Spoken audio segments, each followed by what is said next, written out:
Bueno amigos, seguimos nuevamente transmisión en vivo por Perú Contable, la Casa del Contador, nuevamente la polémica tributaria. Para nosotros, están pasando, lo decimos siempre, cosas raras, en el sentido que ayer comentamos en las redes, le habían hackeado la página a nuestro amigo Vargas, nuestro docente Víctor Vargas Calderón. Hoy día pasó lo mismo con el doctor Mario Alba Mateucci. Yo he señalado que si mañana me hackea mi red social, ya sé quién podría ser, ¿no? Seguramente están más cerca de mí. Pero bueno, también son cosas que nos pasan en nuestra misión que, bueno, no sabemos qué motivo habrá tenido, pero sabemos que están también siguiéndonos nuestros amigos también de las grandes esferas institucionales, ¿no?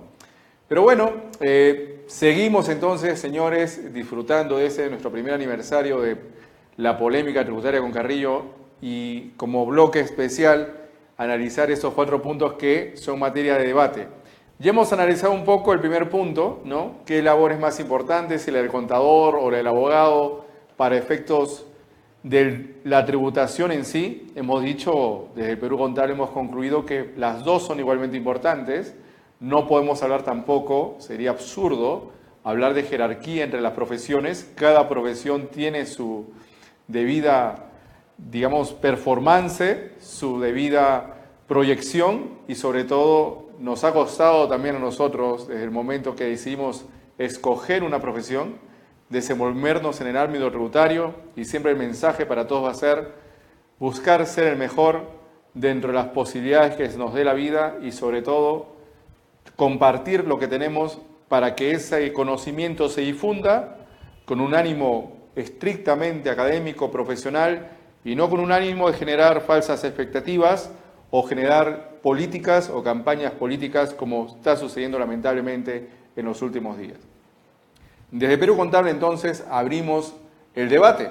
Vamos a leer algunos comentarios que nos han llegado por parte de ustedes, muchachos, que se conectan y nos dan justamente esa posibilidad de seguir en la transmisión. El video anterior. Ah, ese es el video anterior. Ahí. ¿Sí? Ah, perfecto. Entonces vamos a revisar los comentarios que nos llegaron hasta la fecha. Bueno, ahí tenemos a Alan Emilio Matos Barzola. Saludos, Alan, desde Perú Contable, tu casa. El abogado debe ser especializado como, por ejemplo, Miguel, si conoce los temas en la cancha y los debate en el salón y auditorio. Pero hay muchos que ni fa. Bueno, que ningún ni fa. Bueno, ahí creo que se refiere también a lo como decir ni tururú ni tarará. O como que dice ni un cusí cusá.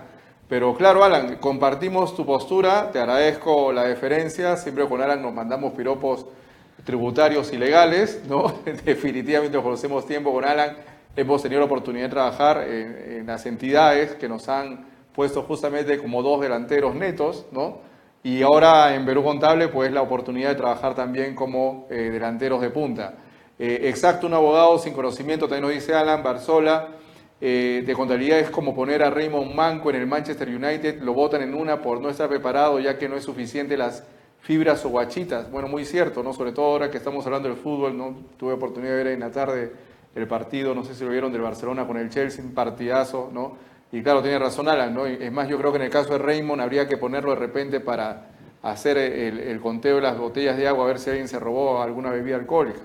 Pero bueno, son temas que escapan justamente del tema ya de lo que señala Den Alan, ¿no? Una cosa es el concepto técnico, el concepto académico y también lo que uno va adquiriendo en la experiencia. Y ahí también aprovechar lo que nos comenta Alan, que en algunas oportunidades, ¿no? En experiencia personal lo comento, nos va a ganar tal vez el aspecto académico y el aspecto empresarial, ¿no? Para debatir algún tema, y nos vamos a sumergir en áreas completamente ajenas a lo que es la tributación pura, como es el tema financiero, el tema contable, por ahí el tema laboral, el tema constitucional, pero eso nos va a retroalimentar, nos va a hacer más competitivos y nos vamos a dar cuenta que es la vida que nos dio esa oportunidad de poder transitar tanto como lo hemos hecho el sector público, el sector privado y definir básicamente y conocer, ¿no?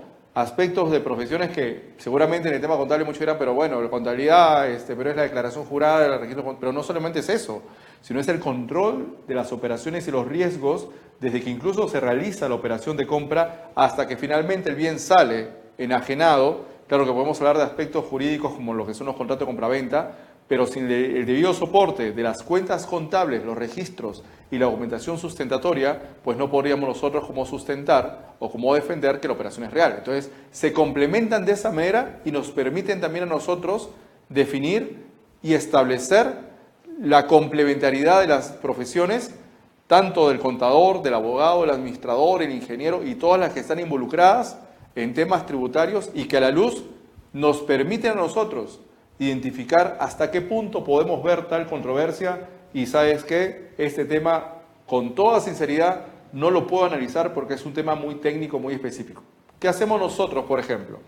Los abogados o los contadores, tratando de establecer el método de precio de transferencia, si sabemos que se manejan conceptos de economía o inclusive que ven temas los ingenieros para llegar al método o al ratio que delimite el precio o el valor de mercado, cosa que nosotros no podemos hacer. Entonces, nosotros no podríamos decir, mira, yo te hago el estudio técnico de precio de transferencia y te cobro tanto porque realmente el trabajo no lo voy a hacer yo. Tercerizaré seguramente, pero a lo mucho le diré en una conferencia, seguramente de 1 hora, hora y media, cuáles son las obligaciones formales vinculadas con el reporte local, el reporte maestro, para presentar la declaración informativa, la ex declaración informativa de precio de transferencia y seguramente la documentación que se tiene que tener en cuenta para poder acreditar el ajuste y sobre todo los métodos. Pero de ahí entrar a analizar método por método y establecer el precio, pues sabemos nosotros desde la perspectiva contable jurídica que no lo vamos a hacer, pero hay profesionales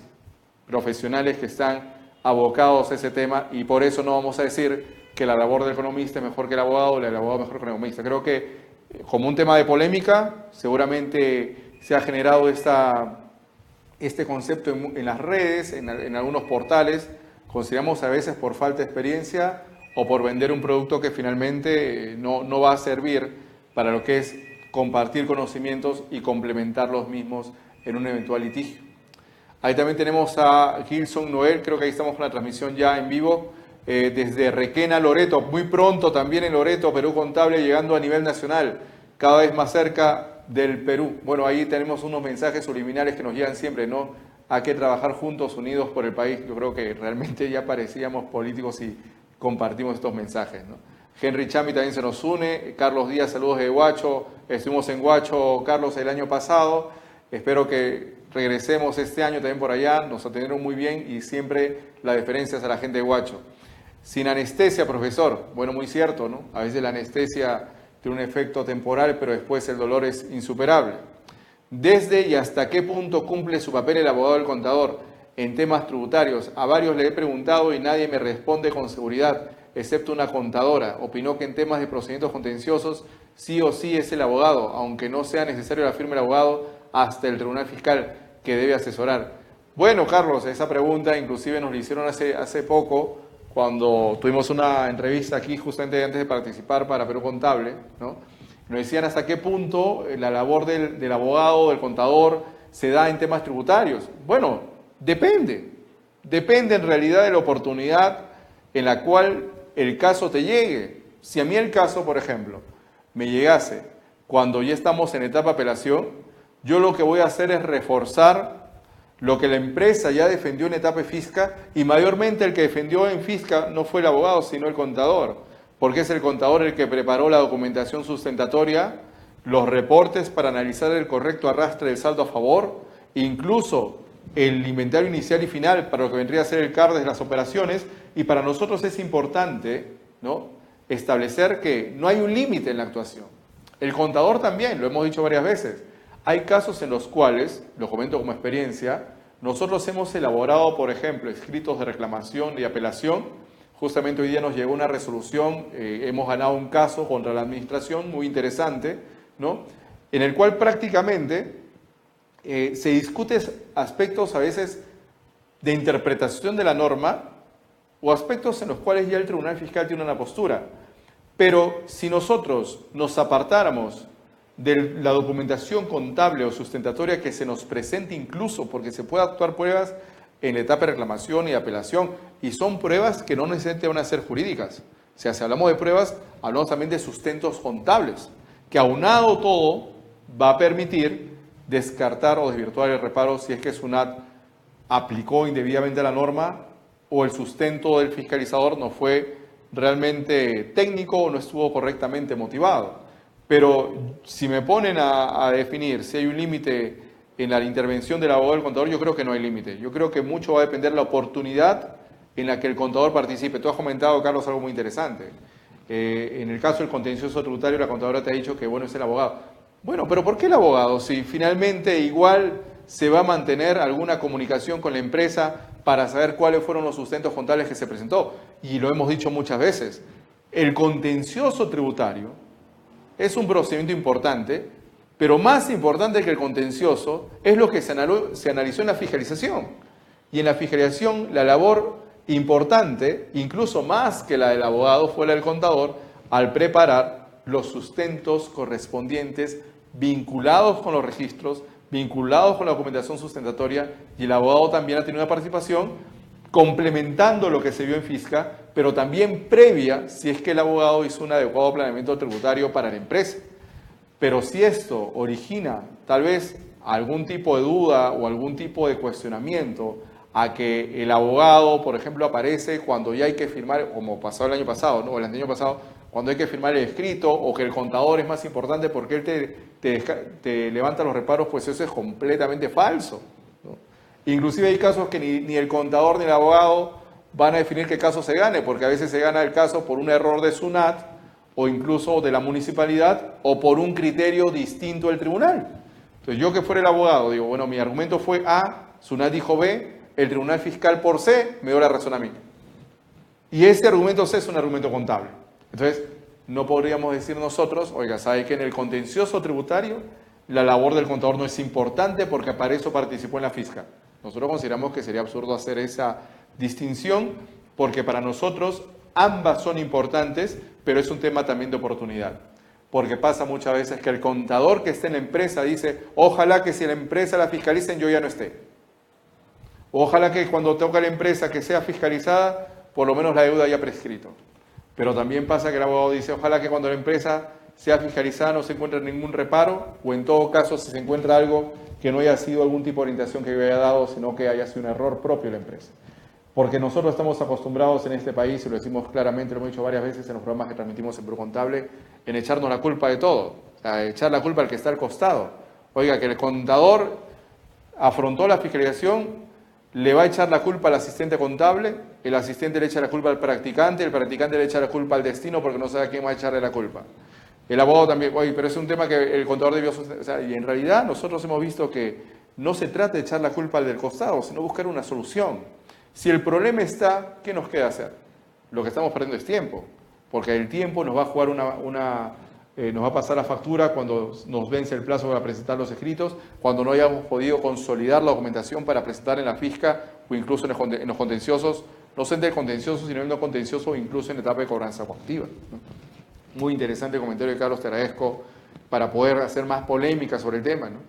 Ahí tenemos el saludo de Eduardo García Pereda, saludos de Santiago de Chuco, muy pronto también en Santiago de Chuco, Perú Contable a nivel nacional.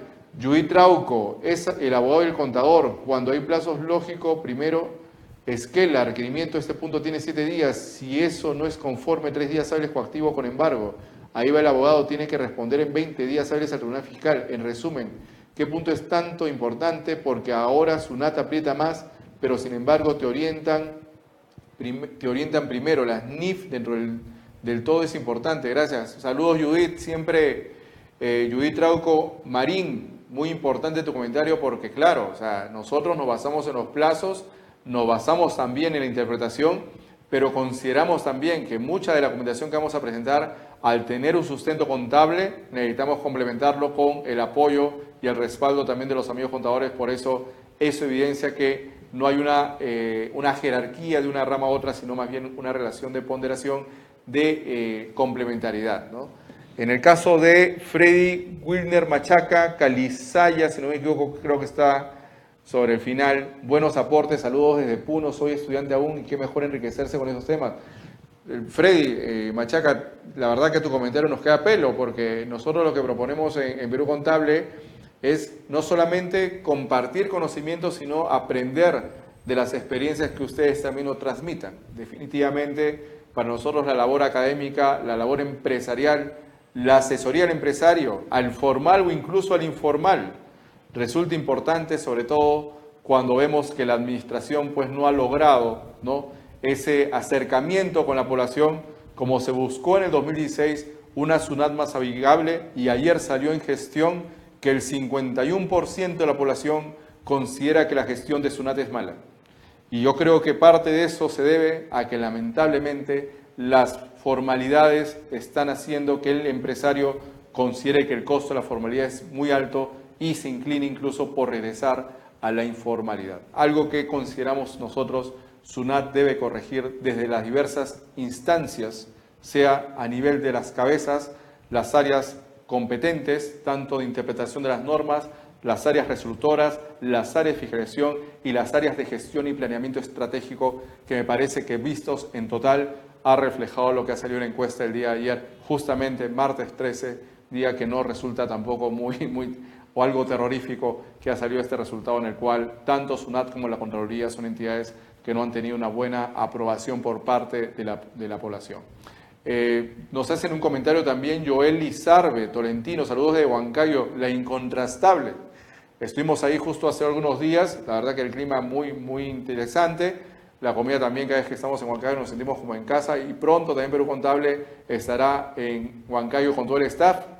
¿El contador puede suplir al abogado? Bueno, yo considero, y ahí seguramente me van a llevar las críticas, bueno, yo me preparo para los memes, yo considero que sí, pero en algunos puntos. Por ejemplo, si hay que presentar un descargo vinculado con que la operación no es real para SUNAT porque realmente la documentación que se ha presentado no sustenta que la misma se haya producido y el contador sabe que hay documentación que respalda las operaciones, pues esto, y lo hemos dicho varias veces, para SUNAT es como un dicho contradicho, ¿no? SUNAT dice, a mí me parece que no es real. El contribuyente tiene 10 documentos, el juez ha acreditado la realidad de operación, se dice, a mí me parece que no es real porque te faltan 2 documentos. Oiga, pero si te faltan 2 documentos, ¿qué documentación puedes tú avalar que tengas tú para desvirtuar estos 10 documentos? Lo que le pasó a Alejo Chabán con el caso que se va a resolver sobre operaciones no reales. Entonces, entramos en un dilema de la carga de la prueba, que es un concepto claro, es un concepto jurídico, pero lo podemos entender fácilmente como aquella persona que alega algo tiene que mostrarlo, ¿no? Si a ti, por ejemplo, te imputan que estuviste ayer en tal lugar y tú no estuviste, pues tienen que probarlo. Si no va a haber una difamación, ¿no? Ahí creo que me van a preparar el cartelito, no sé si es tarjeta amarilla o roja, pero bueno, seguimos nosotros ahí compartiendo conocimientos por el tiempo. Pero yo considero que sí, pero considero también que en algunos aspectos específicos, como son, por ejemplo, los asientos contables o detallar, ¿no? O sea, es que ese es inventario inicial, inventario final, o el correcto arrastre de los saldos vinculado con los registros propios de las operaciones, yo creo que hay una relación de complementariedad. Habría que ver hasta qué punto se puede suplir para temas tributarios, porque inclusive tú te das cuenta que al día de hoy una declaración jurada puede llenar el abogado o el contador. Y es más, cuando se generó esta alarma que nos decían, mira, ¿sabes qué? El programa de declaración telemática dice, muy bien, esto es lo que ya tenemos como tiempo, transmite muy bien, estamos muy bien. Lo que pasa es que el PET 706, por ejemplo, dice que se deberá llenar información de acuerdo a las normas contables, ¿no? Entonces muchos dijeron, entonces se está refiriendo a las NIF-BES, entonces hay que respetar las NIF, hay que aplicar... Pero no se trata de respetar las NIF, y ahí entramos al segundo punto, o sea, yo no podría decir hay que respetar la ley de renta, hay que respetar las NIF, o sea, pareciera como una sumisión, ¿no? Y nosotros sabemos que en temas procesales, contables, jurídicos, en temas constitucionales, no hay una subordinación. O sea, una cosa que te diga, bueno, ¿te acuerdas de las normas contables? Yo podría entender que se refiere a las NICs y a las NIF que se hayan adoptado. Tuvimos el caso de la NIF 15 que se ha postergado su aplicación para los que no venían aplicándola el 1 de enero de 2019 porque prácticamente no se va a implementar ahora para todos. Pero ¿qué sucede? Estamos ante un esquema en el cual muchas normas contables, al complementar el tratamiento tributario, llegamos al esquema de lo que nos dice la norma 9 del título preliminar del Código Tributario. En lo no previsto se podrán aplicar normas distintas a las tributarias. Ahí hablamos de las normas contables. Justamente conversamos con Javier Laguna también, esta rama del derecho contable, ¿no? Que está muy en boga y se están analizando varios temas de derecho contable, ¿no? Podemos hablar ahí de las NIF, ¿no? Siempre y cuando no se opongan o no desnaturalicen el tratamiento tributario. Entonces, más bien diríamos que es al revés. Es decir, Si la norma tributaria establece un supuesto, la norma contable complementa ello, es decir, la norma contable tiene definiciones, lo hemos visto para el tema del devengado, lo hemos comentado muchas veces que el devengado es uno solo, es el contable porque la norma tributaria no lo define, pues prácticamente las NIF, ¿no? O las NIC también, van a complementar el tratamiento tributario por falta de definiciones de la norma tributaria y por aplicación práctica también de las operaciones vinculadas con temas financieros. Entonces, si vemos nosotros que la norma tributaria entra en contradicción con lo que establece la norma contable, porque ambas regulan un supuesto específico, pues nos vamos a quedar con la norma tributaria. Por aplicación del Código Tributario, es más, ni siquiera la ley de renta. Entonces, nosotros sí consideramos que la relación de NIF con ley del impuesto a la renta no es una relación de confrontación. Nosotros no podemos hacer un versus de ambos.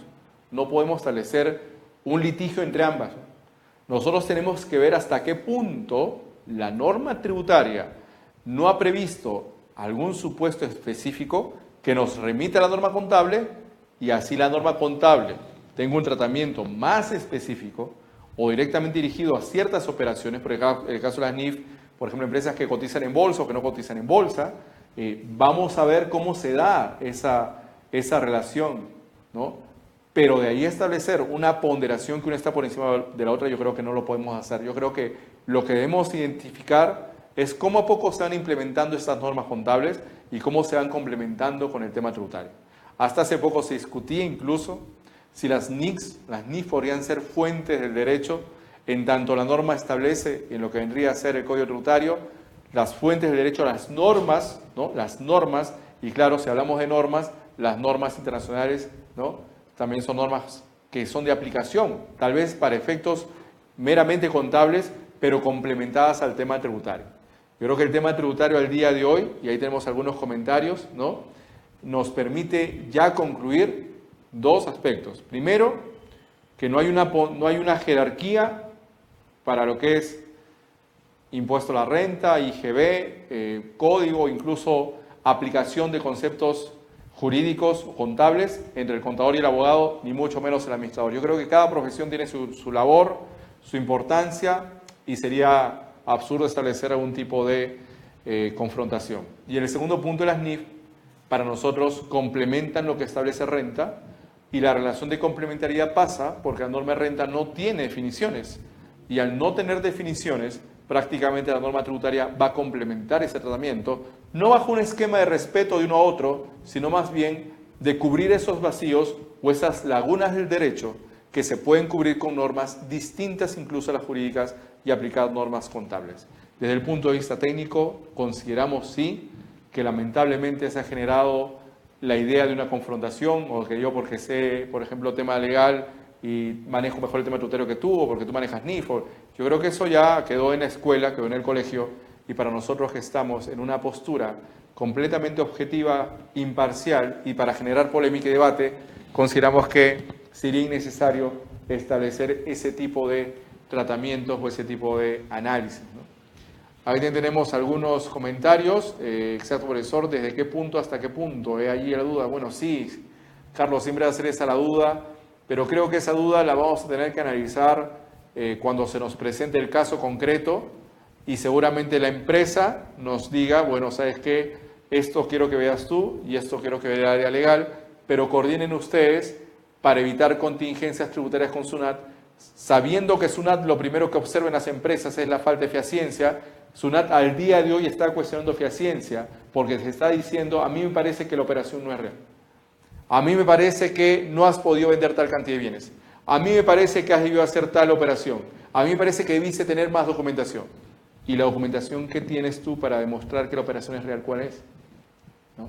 Entramos ante lo que nosotros hemos aprendido en las diversas entidades que hemos estado, como que el que alega un hecho tiene que demostrarlo, tiene que probarlo. Y si tú no lo pruebas desde el punto de vista del administrado o la administración, pues simplemente, por la profesión que tengas, sea con, inclusive algunos decían, no, pero fiscalización mayormente son auditores, son contadores, y el que reclamó son abogados. Es relativo, porque ambos pertenecen a la misma institución, y el que te fiscalizó pertenece a la entidad que va a resolver el reclamo. Entonces, tenemos un juez y parte que lo polémico es que no garantiza tampoco una imparcialidad, al margen de la provisión que tenga o lo muy capacitado que esté, porque hablamos también de otros intereses como son la recaudación, como son los informes que ha emitido la jurídica que son vinculantes para SUNAT y no se puede apartar de ellos. Entonces hablamos de aspectos que escapan ya de la labor profesional y que seguramente van a implicar definir si se acota o no se acota tal operación y cuáles son los argumentos y los sustentos correspondientes. Por eso te digo, el hecho o el punto o hasta qué punto se va a lograr va a depender mucho, ¿no?, hasta qué momento nos toque asesorar y sobre todo por qué nos contratan, ¿no? Para ver el tema jurídico y el tema contable seguramente van a ver que nos van a decir, bueno, hay contadores que lo ven, queremos que ustedes complementen y vamos a establecer un trabajo conjunto. Porque si no trabajas conjuntamente, el abogado, el contador, el administrador, el ingeniero, inclusive el personal administrativo en la empresa, lamentablemente vamos a tener un reparo muy cercano. ¿Por qué? Porque al no tener esa conciliación en lo que viene a ser la documentación que hay que tener en cuenta para la fisca, pues SUNAT nos va a pedir documentación que se pudo tener y como no se tiene, va a originar que el reparo pues sea simplemente confirmado por el Tribunal Fiscal, ¿no?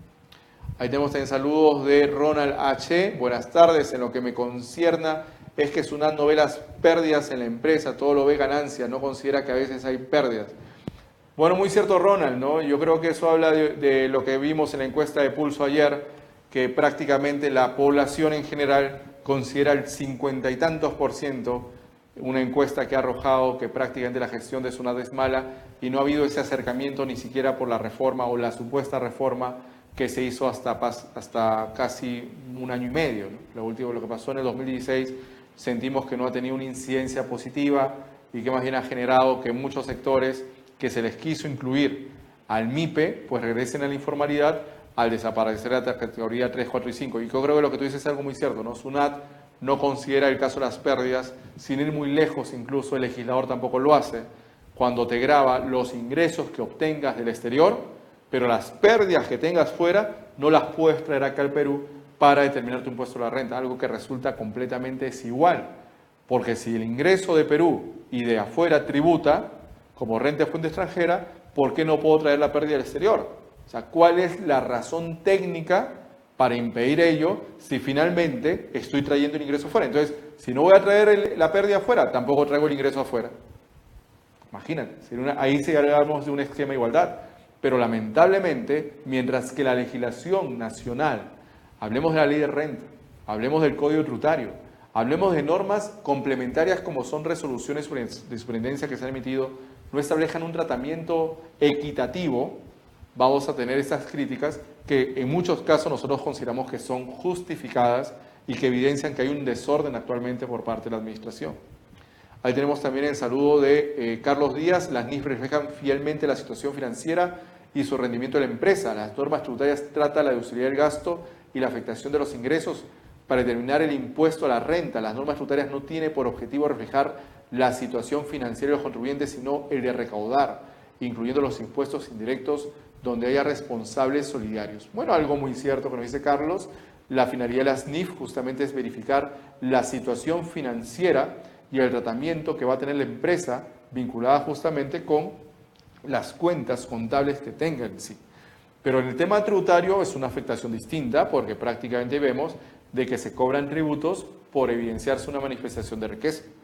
Claro que la ley de renta, a la ley del IGB o inclusive al ITAN no le va a importar las NIF desde el punto de vista de la situación financiera de la empresa, sino si hay un impuesto a pagar o si es que hay un saldo a favor del contribuyente.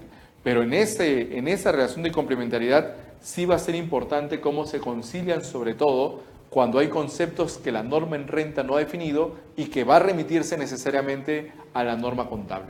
Por eso nosotros consideramos, Carlos, que tu comentario es muy acertado, sobre todo porque pareciera que hablamos de etapas, ¿no? Mira, de tal etapa a la etapa, situación financiera NIF, y después vemos ya el esquema tributario para renta. En el caso también de Cristian Yaguno, nos dice, ojalá toquen el tema de exportación de servicios. Te prometemos, Cristal, que en el próximo programa de La Polémica lo vamos a tocar, sobre todo por este registro que tiene ahora el exportador, para que cualquier servicio que se consuma fuera del territorio nacional califique como exportación de servicios, ¿no?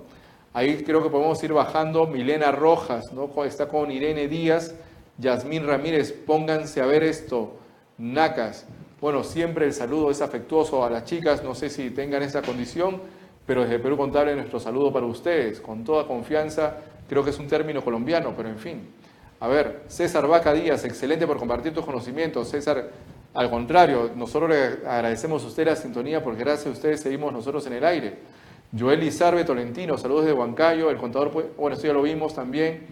Bueno, ahí tenemos algunos que han llegado, sí, por favor, gracias, ojalá toquen el tema de exportación. Claro, Cristal, lo vamos a tocar, te prometemos que lo vamos a hacer. Bueno, hemos tocado 2 temas de los 4 que prácticamente nos hemos propuesto, y el tercer tema, salvo que haya algún comentario, por favor, nos avisan en producción, también las redes, ahí se unió también nuestro amigo Max Mendoza, ¿no? Saludos Max desde Perú Contable, de la Casa del Contador, tu casa también. El tercer tema pues ha generado también polémica, ¿no? Y la polémica ha sido la exclusión en la información del RUC del domicilio fiscal para la persona natural. Algo que inclusive fue comentado en la prensa, ya salió en el Peruano y Gestión a decir que prácticamente obedece a la ley de protección, ¿no?, de los datos personales, pero nosotros tenemos una postura distinta, polémica también, en la cual nosotros consideramos de Perú Contable la polémica tributaria, que no era necesario pues quitar la información del domicilio fiscal, ¿no?, porque mayormente esa documentación te sirve, ¿no?, como un referente de saber dónde opera el negocio, sobre todo la zona donde está ubicado, los antecedentes del domicilio fiscal, sobre todo si ha habido alguna variación en el mismo, y que prácticamente SUNAT al día de hoy ya ha excluido. O sea, ya no vamos a ver la documentación de domicilio fiscal por protección al dato personal, algo que incluso es un error de interpretación, porque una cosa es un dato personal y otra cosa es un dato comercial.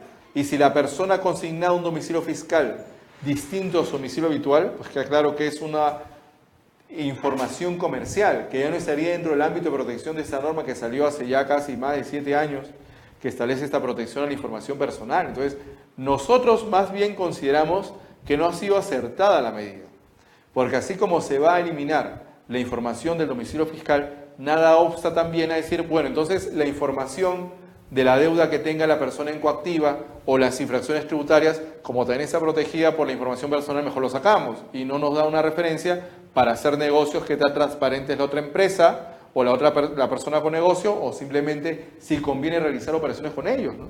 Entonces, nosotros consideramos que en realidad esa disposición por la cual se excluye ya la información de domicilio fiscal no está respaldada normativamente, es una interpretación errada que se ha hecho la norma de lo que es personal con comercial y que sí va a generar problemas, sobre todo porque al no visualizar esta información se genera más riesgo en las transacciones que han los proveedores con sus clientes, sobre todo al no manejar ya esta información del domicilio fiscal. Un punto que para nosotros resulta importante analizar en la polémica tributaria, porque así también como el Tribunal Fiscal excluye de las resoluciones publicadas el nombre, el RUC, la resolución de intendencia incluso, que se emitió en una determinada controversia, y nosotros cuando tuvimos la oportunidad de trabajar también para Defensoría del Contribuyente, desde acá nuestro saludo a la Defensoría del Contribuyente del MEF, nosotros propusimos también que esa información no solamente se vea reflejada en cualquier resolución que se publique en la web, sino también en las resoluciones de observancia obligatoria, en las cuales prácticamente salía el nombre, el expediente, la resolución de intendencia, todos los datos, o sea, no se eliminaba nada. Y justamente eso a partir del año pasado ya cambió, y para cualquier resolución de observancia obligatoria al día de hoy se excluye también la información vinculada con el nombre, el RUC, pero no datos simbólicos como son el domicilio fiscal, que alude más a un aspecto empresarial, ¿no? Entonces, nos pareció polémico el tema y decidimos incluirlo como un análisis para esta jornada. 2 conclusiones. Primero, no era necesario, y segundo, va a originar más que una ventaja, una desventaja para las transacciones que efectúen los particulares, y lamentablemente se sigue generando esa sensación de que no tenemos una SUNAT más cerca del contribuyente, sino más alejada de los problemas y las realidades que tenga el empresariado, algo que desde el punto de vista empresarial y técnico consideramos que SUNAT debería corregir con el personal que tiene, ¿no? Bueno, ahí estamos avanzando en el tiempo y nos da tiempo todavía para tocar el último punto, que es el cuarto. Bueno, el cuarto punto prácticamente tiene que ver también con lo que habíamos comentado, ¿no? Esta resolución de superintendencia que salió el domingo. Yo tenía una clase de maestría justamente el día domingo, estamos con los muchachos ya para iniciar la clase, ¿no?, para dar la ponencia en este caso, y veo en normas publicadas se modifica nuevamente la relación de sujetos obligados a presentar la declaración jurada, ¿no? Nosotros no sabíamos ya con qué finalidad, 2 cambios seguidos sobre sujetos obligados y sobre todo lo que era una esperanza, un aliciente de la devolución automática, prácticamente se ve un poco empañado con esta obligación ahora del de Quinte de presentar la declaración jurada. Entonces, va a pasar lo mismo que con las 3 suites. La confusión, el error de decir que era devolución cuando era deducción en las redes, en los programas televisivos, en las pantallas, incluso en los foros. Ahora decir, ¿sabes qué? Lo que yo había dicho de aprobación automática o devolución automática ahí no es porque tienes que presentar declaración jurada, ¿no? Si no se presenta, pues imagínate, ya tienes la multa, tienes la coactiva y sobre todo en quinta, recordar que hasta el año pasado no estaban obligados a presentar declaración jurada, ahora están obligados cuando sustenten deducción de gastos hasta el tope de las 3 suites. Entonces, nosotros consideramos que esto habla de un desorden en la administración. Y lo decimos abiertamente porque se da el aplicativo antes que se publique la norma. Se dice que se va a generar la devolución en el mes de abril antes que se publique la norma. Entonces, estamos en un esquema en el cual normativamente estamos desordenados y también para efectos prácticos es evidente que las consecuentes modificaciones a pocos días, estamos a 8 días que empiece el vencimiento del cronograma para presentar la declaración jurada, de acuerdo al último dicho de RUC, que va a terminar el 9 de abril con la declaración de los buenos contribuyentes, pues no es muy saludable, ¿no? Entonces, vemos desde el punto de vista de las encuestas que se considera que la gestión no es buena, que se incluyen nuevos supuestos obligados, que entonces, ¿dónde dejamos la devolución automática? Que ya no va a ser seguramente en abril, sino va a demorar más tiempo. Entonces, es más, dice a partir del 1 de abril, pero contemos los 30 días hábiles siguientes, estamos hablando de un mes y medio, para que proceda la devolución de aquellos que optaron ya por acogerse al mecanismo de deducción adicional de 3 suites, siempre y cuando les salga saldo a favor. Entonces, nosotros consideramos que podemos trabajar juntos por un país mejor, pero hay que tener en cuenta la realidad. Y la realidad al día de hoy nos dice que lamentablemente estas cosas generan polémica. Polémica porque no hay seguridad incluso que mañana se vuelva a incluir a nuevos sujetos obligados a presentar la declaración jurada. Falta de previsión en lo que fue el plan control SUNAT de los 3 primeros meses. La difusión también en las redes o en los foros de que ya no se está publicando el domicilio fiscal de la persona natural. Entonces consideramos que muchos de estos cambios, más que generar una sensación de una administración más eficiente, pues consideramos que se distancia, ¿no?, de esa relación que buscaba con el administrado, al margen de lo que hemos comentado como primeros puntos, lo que venía a ser la labor del contador, del abogado, que son para nosotros igualmente importantes, el administrador también, el economista también, y cualquier otra profesión, todos tienen su orden de importancia, ninguno está por encima de la otra, independientemente incluso del lugar de formación. Creo que eso sería más absurdo discutir si el lugar de formación define al profesional. O sea, es otro tema que no lo hemos incluido en el debate, pero también se han generado a veces faltas expectativas o inclusive comentarios cerrados sobre el tema. Ahí tenemos a Eduardo García: el domicilio debe ser visible, por ejemplo, empresa que se dedica a venta por web. Cristal Yaguno, hablando de domicilios, ¿es verdad que es más difícil que SUNAT haga una afiliación en zonas alejadas? Por ejemplo, si tengo una empresa con la dirección en el centro de la ciudad y de pronto la traslado a una zona de minería, ¿aún así se considera para afiliación? Gracias. Bueno, hay que partir de 2 cosas, ¿no? Los establecimientos anexos, el domicilio fiscal. En realidad, yo considero que no es que haya dificultad por parte de SUNAT en hacer las fiscas a zonas alejadas, ¿no? SUNAT tiene un plan de control en el cual identifica, de acuerdo al DAUT o de acuerdo a los indicadores que tiene ya en su página, cuáles son los lugares en los cuales las empresas, al margen de donde domicilen, prácticamente tienen un monto significativo de que no vienen pagando o cumpliendo sus obligaciones tributarias. Entonces, inclusive el lugar más alejado puede tener una recaudación significativa, así es que SUNAT fiscaliza y se da cuenta que tiene compraventa de factura falsa, factura de favor, operaciones no reales, operaciones no bancarizadas. Entonces, va a depender mucho de la labor o el plan de fiscalización. Nosotros prácticamente no sabemos en buena cuenta cuáles son los lineamientos. Lo único que hizo SUNAT fue hace poco publicitar, algo insólito también, su plan de control del primer trimestre del verano 2018, que prácticamente no nos queda claro si lo ha venido cumpliendo porque en la prensa no se ha dicho cuáles son los abogados o médicos fiscalizados, qué incremento patrimonial han detectado vía fiscalización y no mediante estas cartas inductivas que llegaron pues prácticamente como lotería el año pasado. Tampoco se nos ha dicho cuál ha sido el nivel de evasión o incumplimiento por parte de los que alquilan casa de playa o inclusive gastos personales, que son gastos que se identifican más que todo en una fiscalización. O sea, no tenemos ningún indicador de eso.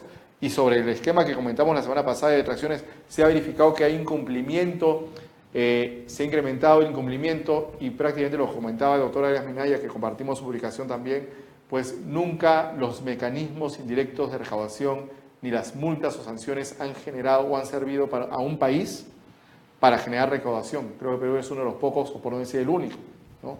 Entonces, nosotros consideramos que, respondiendo a la pregunta de Cristal, no es tan cierto que por ser una zona alejada no la fiscalice, va a depender el movimiento que tenga, ¿no? Y sobre todo las omisiones o los antecedentes que han tenido los proveedores o los clientes, ¿no?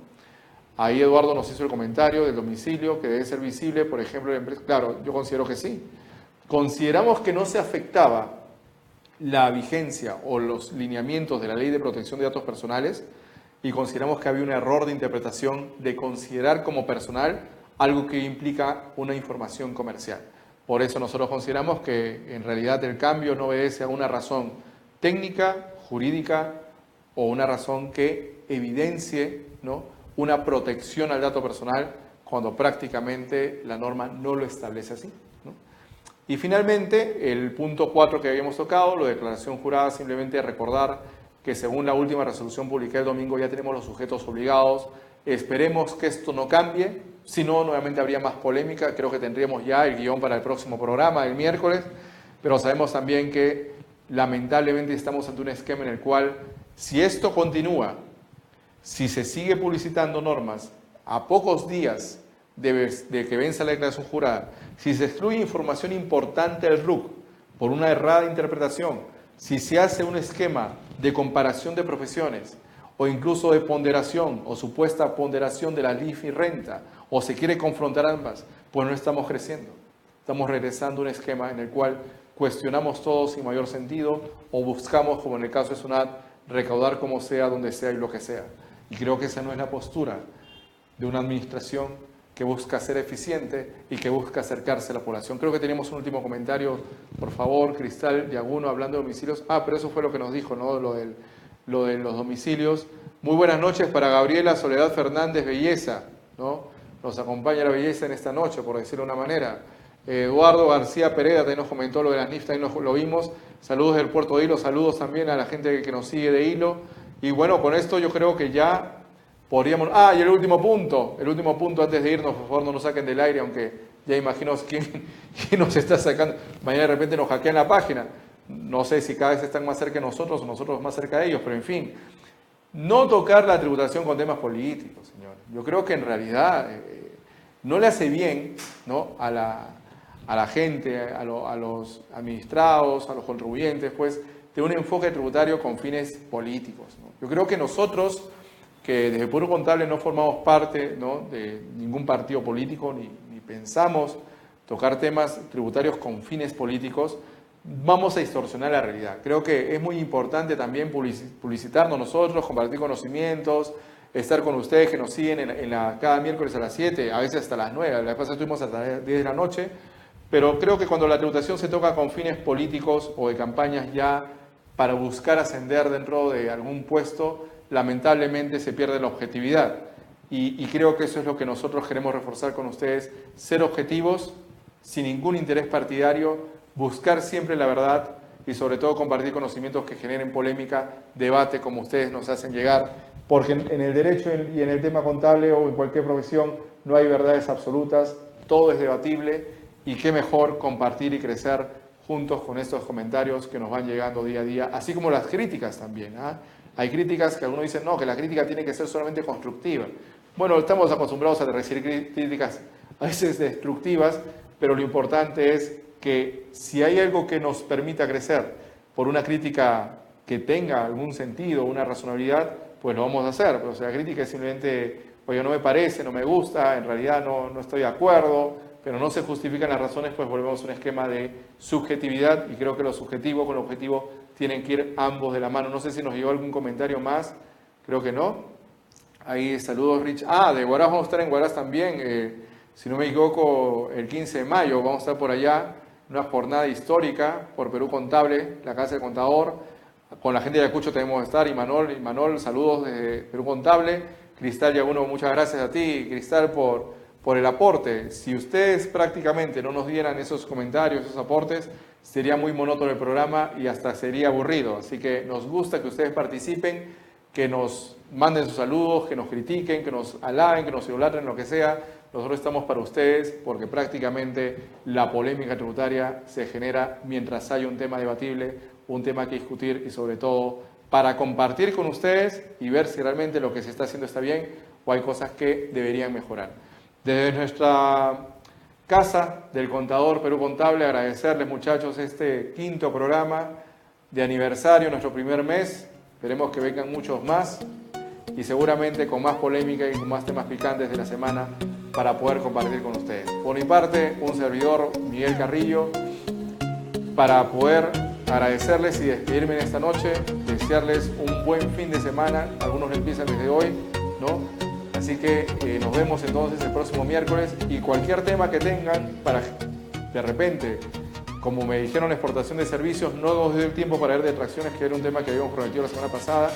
Por favor, mándenos sus correos para incluirlos en la polémica y qué mejor debatirlos en este programa los días miércoles a partir de las 7 de la noche. Por mi parte, muchas gracias por su sintonía. Nos vemos el próximo miércoles en la polémica tributaria con Carrillo vía Perú Contable TV. Muy buenas noches.